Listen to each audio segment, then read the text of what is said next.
Perkenalkan, nama saya Kurniawan Sidik dengan NPM 2311012002. Saya Fajar Adi Kurnia Daulay, NPM 2311012058. Izin memperkenalkan diri, nama saya Salma Lekinasi dengan NPM 2311012050. Perkenalkan, nama saya Nisa Nabila dengan NPM akhir 070 sebagai pemateri.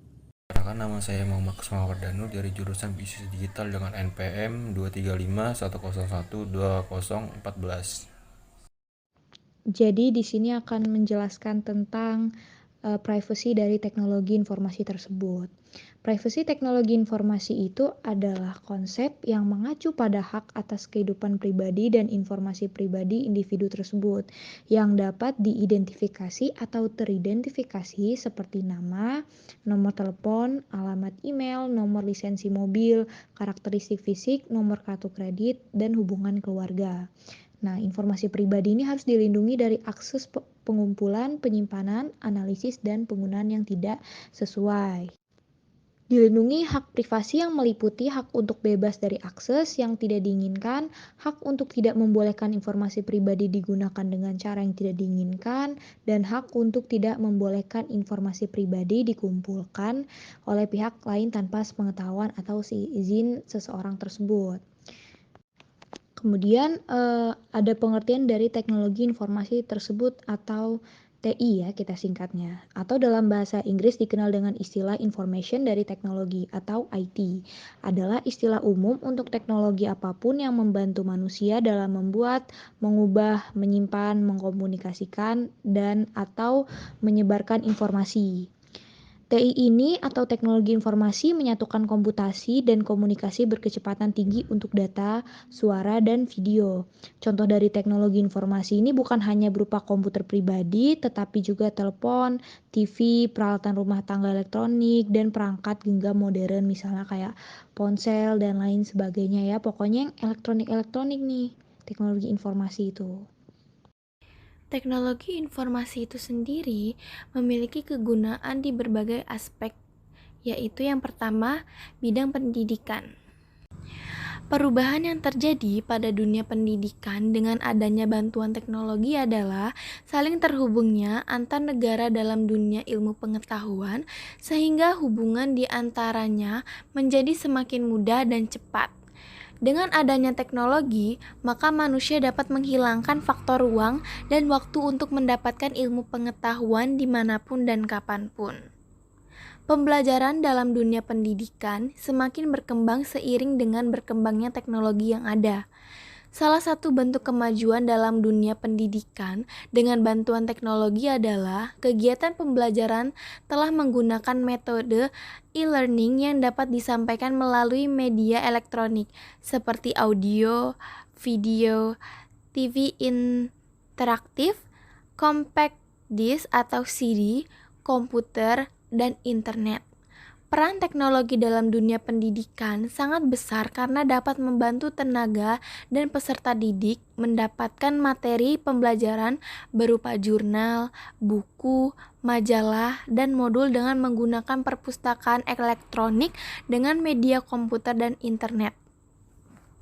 Selanjutnya ada bidang ekonomi. Teknologi informasi dalam dunia ekonomi, khususnya dalam ranah bisnis, memiliki peran yang sangat penting sebagai sarana dan wadah transaksi untuk bisnis daring yang berbentuk media berupa internet. Dalam internet, terdapat situs web yang dapat menjadi sarana pelaku bisnis dalam mempromosikan barang-barang jualan kepada konsumen. Pelaku bisnis juga dapat membuat aplikasi berbasis online untuk mempermudah proses pembayaran yang dapat digunakan konsumen saat membeli barang. Bidang sosial. Hubungan antara kehidupan manusia dengan teknologi sangatlah terikat, terutama pada media sosial yang memungkinkan partisipasi berbagi informasi dan menciptakan komunikasi antar pengguna secara online. Bentuk sosial yang digunakan secara umum yaitu seperti blog, jejaring sosial, dan wiki yang digunakan secara global maupun di Indonesia. Pengaruh dari teknologi informasi dalam komunikasi yaitu mempermudah proses pencarian dan pengiriman informasi dengan biaya dan waktu yang lebih efisien, serta mempengaruhi gaya hidup dan perilaku individu maupun kelompok. Peningkatan penggunaan internet di Indonesia dipengaruhi oleh kemajuan teknologi, kemudahan akses, dan kontrol terhadap informasi. Dampak positif dari teknologi yaitu memudahkan interaksi dan membentuk komunitas serta meningkatkan efektivitas dalam penggunaan aspek kehidupan. Dampak negatif dari teknologi yaitu kerusakan moral dan akhlak, penurunan intensitas tatap muka dalam interaksi sosial, akses ke situs yang tidak pantas, dan penelunturan nilai-nilai budaya pada masyarakat Indonesia. Bidang kesehatan, peningkatan kualitas layanan kesehatan merupakan sebuah kemajuan teknologi informasi yang memungkinkan adopsi solusi berbasis digital dalam pengelolaan dan penyediaan layanan kesehatan, meningkatkan efektivitas dan akurasi intervensi kesehatan. Penggunaan teknologi dalam perawatan pasien yaitu menggunakan software berbasis komputer membantu dalam pemantauan pasien, pengelolaan informasi medis, dan pengambilan keputusan perawatan lebih cepat dan tepat. Dokumentasi digital bisa memfasilitasi akses informasi medis, pemeliharaan privasi pasien, dan memenuhi standar profesional serta hukum sambil memberikan data untuk penelitian dan pengembangan kebijakan kesehatan. Peran teknologi bagi manajemen kesehatan yaitu sistem informasi berbasis teknologi membantu lembaga kesehatan dalam pengambilan keputusan, perencanaan, dan pengelolaan sumber daya, serta mempromosikan akses pelayanan kesehatan secara lebih luas. E-health yaitu sebuah metode baru untuk promosi kesehatan menggunakan teknologi digital, seperti menggunakan aplikasi dan video online, memungkinkan pengurangan biaya konsultasi kesehatan dan peningkatan kesadaran masyarakat akan kesehatan bagi dirinya sendiri. Dengan demikian, teknologi informasi memainkan peran krusial dalam peningkatan efisiensi, akurasi, dan aksesibilitas layanan kesehatan, sambil mempromosikan kesadaran kesehatan masyarakat secara lebih luas. Selanjutnya adalah penyebab privasi teknologi. Penyebab terjadinya privasi teknologi informasi adalah yang pertama, kemajuan teknologi informasi. Kemajuan teknologi informasi semakin mempermudah pengumpulan, pengolahan, dan pembagian informasi yang menyebabkan keberadaan masalah privasi. Yang kedua, kebebasan akses. Setiap pengguna teknologi informasi memiliki kebebasan akses yang dapat mengakibatkan pelanggaran privasi. Yang ketiga, negligensi.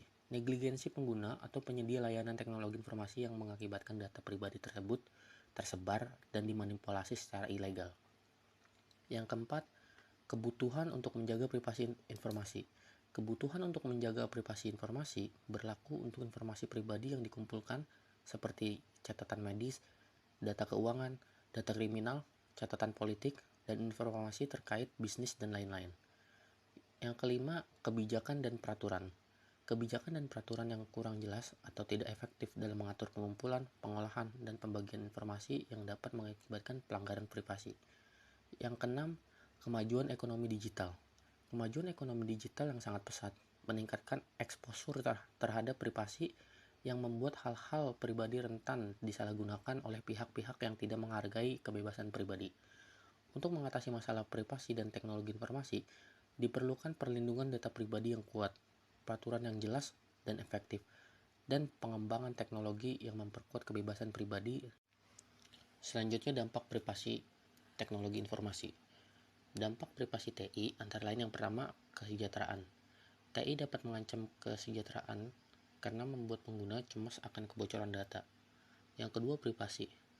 TI dapat mengancam privasi individu dan masyarakat karena pelanggar dapat mengumbar data pribadi pengguna. Yang ketiga, keamanan. TI dapat mengancam keamanan individu karena pelanggar dapat meminta tembusan untuk data pribadi pengguna. Yang keempat, budaya kerja. TI dapat mengancam budaya kerja pegawai karena pelanggaran privasi, kebocoran data, dan penggunaan data pribadi tanpa izin. Sementara dampak positifnya adalah yang pertama, memungkinkan pengguna untuk mengakses berbagai sumber informasi dari berbagai belahan dunia dengan cepat dan efisien. Berikutnya, efisiensi dan produktivitas. TI memungkinkan bisnis untuk meningkatkan efisiensi, produktivitas, inovasi, komunikasi, kolaborasi, dan pelayanan pelanggan. Selanjutnya ada studi case tentang kebocoran data BRI Live. Media mengutip pernyataan Menkominfo Johnny G. Plate bahwa akan mengandung BSSN dan Polri dalam menyelidiki dugaan kebocoran data pribadi nasabah BRI Live. Hal ini dilakukan sesuai amanat pasal 35 Peraturan Pemerintah Nomor 71 Tahun 2019 tentang penyelenggara sistem dan transaksi elektronik, di mana Kominfo berwenang melakukan pemeriksaan terhadap penyelenggaraan sistem elektronik. Jubir Kominfo Dedi Permadi menjelaskan bahwa saat ini Kominfo sedang melakukan investigasi terhadap dugaan kebocoran data tersebut. Menkominfo melakukan pemanggilan terhadap Direksi BRI Live sebagai bagian dari proses investigasi. Sejak 27 Juli 2021 sampai dengan saat ini, Direktorat Pengendali Aplikasi Informatika telah melakukan investigasi internal untuk melakukan pendalaman terhadap sampling data pribadi yang diduga bocor, kata Dedi Permadi dalam keterangan restunya yang dikutip dari 1.com pada hari Rabu, tanggal 28 bulan 7 2021. BRI Live juga telah mengambil langkah untuk menghentikan upaya akses secara tanpa hak tersebut. Saat ini BRI Live sedang melakukan pemeriksaan mendalam terhadap keamanan sistem elektronik yang mereka kelola dengan menggandeng konsultan forensik digital dan tim internal di dalam perusahaan. Dan selanjutnya tentang kesimpulannya, hak atas data pribadi merupakan privasi dan merupakan bagian dari hak asasi manusia sehingga perlu dilindungi lebih lanjut demi kelangsungan hidup individu. Melindungi privasi informasi pribadi individu adalah tugas pemerintah sebagai otoritas publik yang berwenang melindungi warga negaranya. Melindungi data pribadi belum tentu menjadi tanggung jawab pemerintah. Perlindungan data pribadi juga harus didasarkan pada kesadaran pihak-pihak yang berkepentingan. Individu perlu menyadari haknya sebagai pemilik data pribadi tentang melindungi privasinya. Hal ini tidak terlepas dari peran individu dalam kesadarannya akan perlindungan data pribadi dan privasi. Negara dan pemerintah sebagai kekuatan manusia memiliki peluang yang semakin besar untuk melindungi masyarakat dari ancaman terhadap perlindungan data pribadi. Perlindungan data pribadi pada situs media sosial diatur dengan beberapa peraturan terkait, antara lain UU ITE. Secara implisit mengatur pemahaman baru tentang perlindungan keberadaan data atau informasi elektronik yang bersifat publik dan privat. Terkait perlindungan data pribadi di situs media sosial, UU ITE kembali mengamanatkan hal tersebut dalam Peraturan Pemerintah Nomor 82 Tahun 2012 tentang penyelenggaraan sistem dan transaksi elektronik. Terkait dengan perlindungan data pribadi dari penggunaan yang tidak sah, Pasal 26 UU ITE mengatur bahwa penggunaan data pribadi dalam media elektronik harus mendapat persetujuan dari pemilik data yang bersangkutan. Siapapun yang melanggar ketentuan ini dapat dituntut atas kerugian yang ditimbulkannya. Semua data pribadi di internet berdasarkan Pasal 79 UU Administrasi termasuk dalam data pribadi yang perlu dilindungi.